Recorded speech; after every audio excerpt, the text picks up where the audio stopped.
شروع اللہ کا نام لے کر جو بڑا مہربان نہایت رحم والا ہے۔ قاف، قرآن مجید کی قسم کہ تم پیغمبر ہو۔ اصل بات یہ ہے کہ ان لوگوں نے تعجب کیا کہ انہی میں سے ایک خبردار کرنے والا ان کے پاس آیا تو کافر کہنے لگے کہ یہ بات تو بڑی عجیب ہے، بھلا جب ہم مر گئے اور مٹی ہو گئے تو پھر زندہ ہوں گے؟ یہ زندہ ہونا عقل سے بعید ہے۔ ان کے جسموں کو زمین جتنا کھا کھا کر کم کرتی جاتی ہے ہم کو معلوم ہے، اور ہمارے پاس تحریری یادداشت بھی ہے۔ بلکہ عجیب بات یہ ہے کہ جب ان کے پاس دین حق آ پہنچا تو انہوں نے اس کو جھوٹ سمجھا۔ سو یہ ایک الجھی ہوئی بات میں پڑے ہیں۔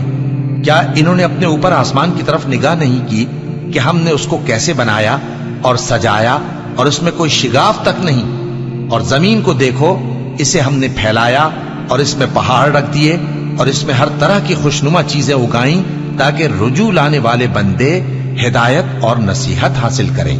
اور ہم نے آسمان سے برکت والا پانی اتارا اور اس سے باغ اگائے اور کھیتی کا اناج اور لمبے لمبے کھجور کے درخت جن کا گابھا تہ بتہ ہوتا ہے، یہ سب کچھ بندوں کو روزی دینے کے لیے کیا ہے۔ اور اس پانی سے ہم نے مردہ زمین کو زندہ کیا، بس اسی طرح قیامت کے روز نکل پڑنا ہے۔ ان سے پہلے نوح کی قوم اور کنویں والے اور سمود والے لوگ جھٹلا چکے ہیں، اور عاد اور فرعون اور لوط کے بھائی اور بن کے رہنے والے اور تبا کی قوم، غرض ہر ایک نے پیغمبروں کو جھٹلایا تو ہماری دھمکی بھی پوری ہو کر رہی۔ تو کیا ہم پہلی بار پیدا کر کے تھک گئے؟ نہیں، بلکہ یہ اثر نو پیدا کرنے کے بارے میں شک میں پڑے ہوئے ہیں۔ اور ہم ہی نے انسان کو پیدا کیا ہے، اور جو خیالات اس کے دل میں گزرتے ہیں ہم ان کو جانتے ہیں، اور ہم تو رگ جان سے بھی زیادہ اس کے قریب ہیں۔ جب وہ کوئی کام کرتا ہے تو دو لکھنے والے جو دائیں بائیں بیٹھے ہیں لکھ لیتے ہیں۔ کوئی بات اس کی زبان پر نہیں آتی مگر ایک نگہبان اس کے پاس لکھ لینے کو تیار رہتا ہے۔ اور موت کی بے ہوشی حقیقت کھولنے کو طاری ہو گئی۔ اے انسان، یہی وہ حالت ہے جس سے تو بھاگتا تھا، اور سور پھونکا جائے گا، یہی عذاب کی دھمکی کا دن ہے۔ اور ہر شخص ہمارے سامنے اس حال میں آئے گا کہ ایک فرشتہ اس کے ساتھ ہانکنے والا ہوگا اور ایک اس کے اعمال کی گواہی دینے والا۔ یہ وہ دن ہے کہ اس سے تو غافل ہو رہا تھا، اب ہم نے تجھ پر سے پردہ اٹھا دیا تو آج تیری نگاہ تیز ہے۔ اور اس کا ہم نشیں فرشتہ کہے گا کہ یہ اعمال نامہ میرے پاس تیار ہے۔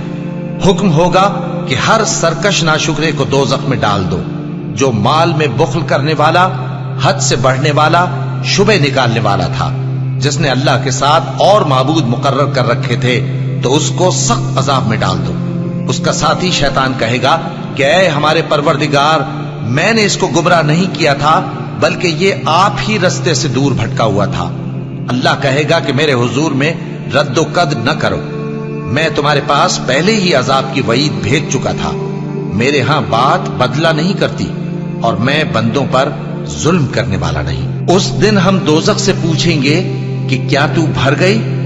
وہ کہے گی کہ کچھ اور بھی ہے، اور بہشت پرہیزگاروں کے قریب کر دی جائے گی کہ ان سے مطلق دور نہ ہوگی۔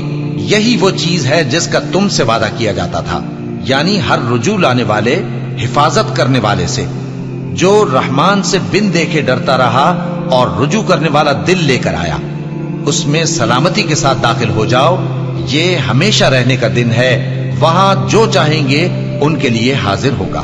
اور ہمارے ہاں اور بھی بہت کچھ ہے، اور ہم نے ان سے پہلے کئی امتیں ہلاک کر ڈالی، وہ لوگ ان سے قوت میں کہیں بڑھ کر تھے۔ پھر وہ شہروں میں گشت کرنے لگے، کیا کہیں بھاگنے کی جگہ ہے؟ جو شخص دل آگاہ رکھتا ہے یا دل سے متوجہ ہو کر سنتا ہے، اس کے لیے اس میں نصیحت ہے۔ اور ہم نے آسمانوں اور زمین کو اور جو مخلوقات ان میں ہے سب کو 6 دن میں بنا دیا، اور ہم کو ذرا بھی تھکن نہیں ہوئی۔ تو جو کچھ یہ کفار بکتے ہیں اس پر صبر کرو، اور آفتاب کے طلوع ہونے سے پہلے اور اس کے غروب ہونے سے پہلے اپنے پروردگار کی تعریف کے ساتھ تسبیح کرتے رہو، اور رات کے بعض اوقات میں بھی اور نماز کے بعد بھی اسی کے نام کی تسبیح کیا کرو۔ اور سنو، جس دن پکارنے والا نزدیک کی جگہ سے پکارے گا، جس دن لوگ ایک زور کی آواز یقیناً سن لیں گے، وہی نکل پڑنے کا دن ہوگا۔ ہم ہی تو زندہ کرتے ہیں اور ہم ہی مارتے ہیں، اور ہمارے ہی پاس لوٹ کر آنا ہے۔ اس دن زمین ان پر سے پھٹ جائے گی، اور وہ جھٹپٹ نکل کھڑے ہوں گے، اس طرح سے جمع کرنا ہمیں آسان ہے۔ یہ لوگ جو کچھ کہتے ہیں ہمیں خوب معلوم ہے، اور تم ان پر زبردستی کرنے والے نہیں ہو۔ بس جو میرے عذاب کی دھمکی سے ڈرے اس کو قرآن کے ذریعے نصیحت کرتے رہو۔